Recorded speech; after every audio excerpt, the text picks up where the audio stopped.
Happy Black History Month. Today we honor and celebrate legends in Black history. Today we celebrate living legend Frank Chapman. Frank Chapman was someone who was a political prisoner after being wrongfully convicted of murder and armed robbery in 1961 and sentenced to life and 50 years in the Missouri State Prison. In 1973, the National Alliance Against Racist and Political Repression, or NARPR for short, took up Frank's case. In 1976, he was released after being incarcerated for 15 years. In 1983, he was elected the executive director of NARPR. He worked alongside many people like Charlene Mitchell, who preceded him as executive director of NARPR, and with Angela Davis on building an international campaign to free Reverend Ben Chavez and the Wilmington 10, Joanne Little, Geronimo Pratt, Leonard Peltier, and others falsely accused and politically persecuted. Currently, Frank is working with the Chicago Alliance of Racist and Political Repression. He's also working with NARPR as the executive director. He believes in the inalienable democratic right of Black people to determine who polices our communities and how our communities are policed. Chapman recently published his autobiography, The Damned Don't Cry, pages from the life of a Black prisoner and organizer, and then Black Liberation and Socialism, one of my favorite books.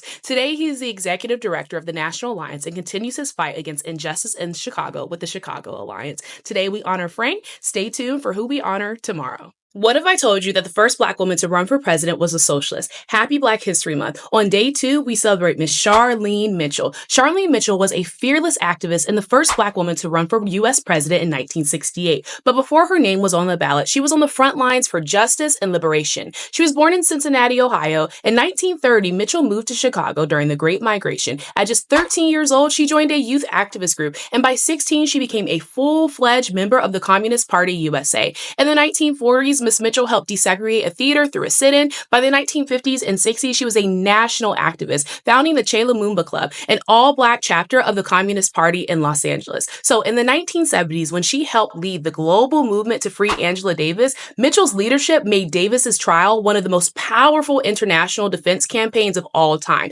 leading to her acquittal in 1972. After this victory, Mitchell, along with others, founded the National Alliance Against Racist and Political Repression. She also fought for Joanne Little, a Black woman who killed her white jailer in self-defense, and the Wilmington 10, activists wrongly convicted in North Carolina. In the 1980s, she expanded her activism to the anti-apartheid movement, working to free Nelson Mandela. Today, we honor Miss Charlene Mitchell, who taught us how to fight. Stay tuned for who we honor tomorrow.